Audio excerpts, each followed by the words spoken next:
ఈ సినిమా చాలా ఒడిదుడుకులు ఎదుర్కొంది. 2 కరోనా పరిస్థితులు ఎదుర్కొంది. అన్నిటికీ మధ్యలో సినిమా మన క్రియేటివ్గా కొంత ఇబ్బంది ఎదుర్కొంది.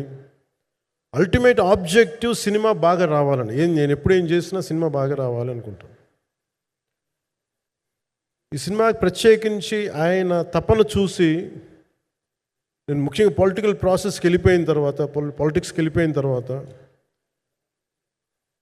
డైరెక్షన్ అని వీటికి దూరమై క్రియేటివ్ పార్టీకి దూరం అయిపోయిన తర్వాత, పాలిటిక్స్ నా ప్రైమరీ ఫోకస్ అయిపోయిన తర్వాత మళ్ళీ దృష్టి పెట్టి సినిమా కావాలి మీరు చెయ్యాలని చెప్పి నా దగ్గరికి వచ్చి కోరుకున్నప్పుడు నేను ఎంత బెస్ట్ ఇవ్వగలను ఆ సినిమాకి అంత ఇచ్చాను. నేను అంటే నా బెస్ట్ ఇచ్చాను. అంటే నేను అంటే అన్నిటికంటే కూడా నేను ఇవ్వలేనిది టైం ఇవ్వలేను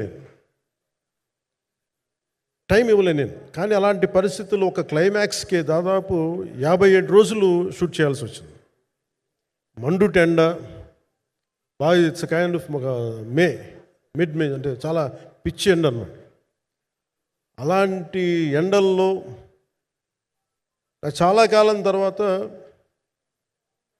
నాకు మార్షల్ ఆర్ట్స్ నేను ఎప్పుడో నేర్చుకున్న మార్షల్ ఆర్ట్స్ ఒక ఎస్క్రీమా కానీ, ఊషు కానీ, నేను నేర్చుకున్న సెల్ఫ్ డిఫెన్స్ టెక్నిక్స్ కానీ, యుఎస్లో నేను ఒక వర్క్షాప్ చేసిన జీత్ కండో ఇవి కానీ, ఇవన్నీ ఈ సినిమాకి నాకు పనికి వచ్చినాయి. నాకు ఇవన్నీ వీళ్ళతో డిఫరెంట్ కొరియోగ్రాఫర్స్తో కూర్చొని ప్రత్యేకించి క్లైమాక్స్ పార్ట్ ఇది అందరికీ ఇన్స్పైర్ చేసింది.